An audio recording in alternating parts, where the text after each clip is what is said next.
চোখে জেগে ওঠা সবুজ দ্বীপ, নোনা জলে স্রোতে বয়ে যায় অবিরত।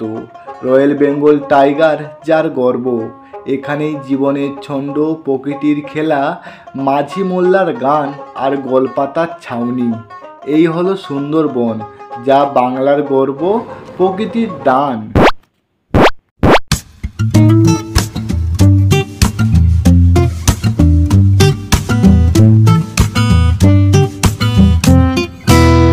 এখন জুলাই মাসের শেষের দিক। এই সময় সুন্দরবনে ইলিশ উৎসব পালিত হয়, চলে আগস্ট মাস অবধি। মাথার ওপর কালো মেঘ আর হালকা শীতল হাওয়া গায়ে নিয়ে জলপথে সুন্দরবনের জঙ্গলে ঘুরে বেড়ানোর আনন্দ অপরিসীম। তাই তো আবারও আমরা বেরিয়ে পড়েছি সুন্দর সবুজ ম্যানগ্রোভ অরণ্যর দেশে।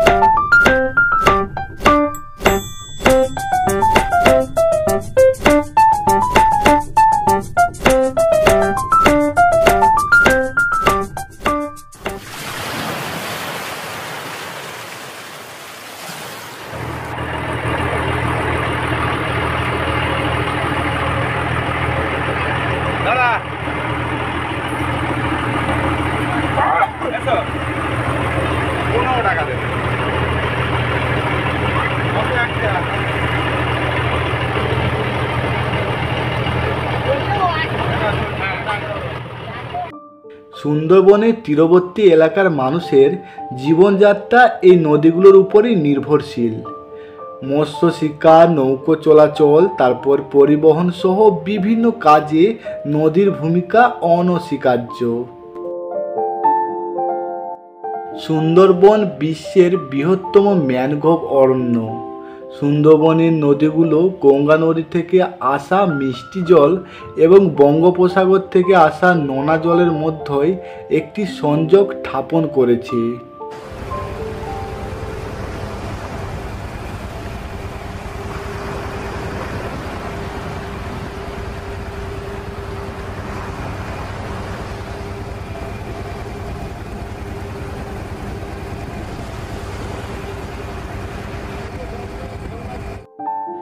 আজকে আমাদের প্ল্যান রয়েছে যে রাত্রি যখন হবে, অন্ধকার যখন নামবে, তখন আমরা জঙ্গলের কাছাকাছি যাব।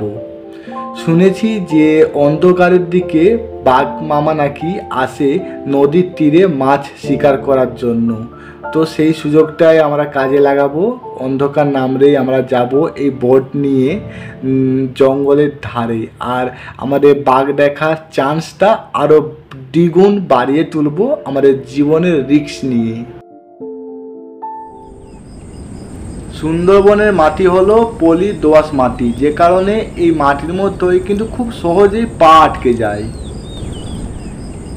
এই সাপটা আমরা দেখতে পেলাম এই নদীর পার বরাবর হাঁটার সময়। এটা রয়েছে কালকেউটে সাপ, কি বড়! ওরে বাপরে, এ ফোনা তুলছে দেখো, কি ভয়ঙ্কর, তাই না? 1 বলে ছবি।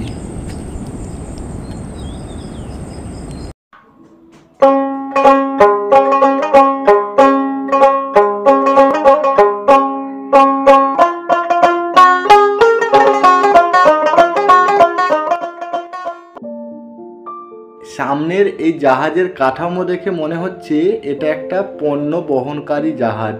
হয় না যে ভারী কোনো বস্তু, শস্য, তারপর কয়লা, এই সকল জিনিস বহন করার জন্য এই সকল জাহাজগুলোর প্রয়োজন হয়ে থাকে।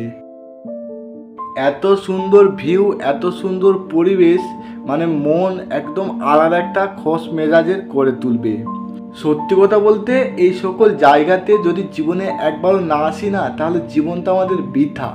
দেখো, শুধু টাকা টাকা, সেই টাকা টাকা চিন্তা করতে যে কিন্তু আমরা জীবনটা পুরো শেষ করে ফেলছি। আসল আনন্দগুলোকে আমরা একদিকে সরিয়ে রেখেছি।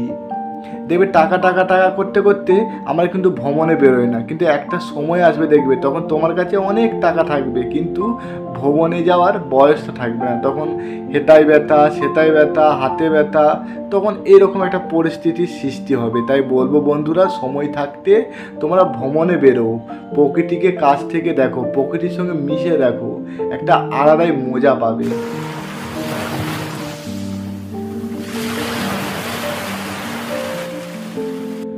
সূর্য কিন্তু আস্তে আস্তে ডুবতে শুরু করেছে, আর আমি ভিডিওতে প্রথমেই বলেছি আমরা কিন্তু রাত্রের দিকে বাঘ দেখতে বেরোবো।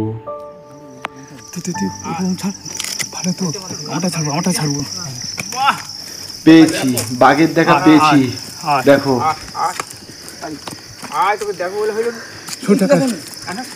সে টাকা দে আরে আমাকে ছুঁয়ে সাউ খানা কই দি না ও লি পাইছি না আমি তারে কাজ দিছি আমি ওই শালা লামে দিব ওই শালা লামে দিকে ভরে যাইছো নি না লাম মাস্টার দুয়া এত সব নেট আছে यार হেল্প দা দাও না খাও দাই ধরে দাও আরে নেটে এটা গুতা মা দিছা আমি না আইছি দিছি খাও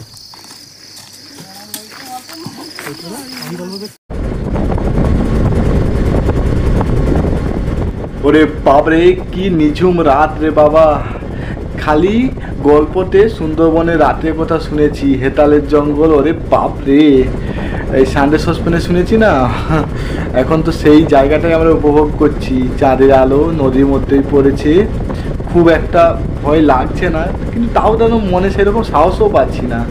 তো বন্ধুরা শেষ করলাম গো ভিডিও, তোমাদের সাথে আবারও দেখা হবে এরকমই কোনো এক ইন্টারেস্টিং ভিডিওর সাথে।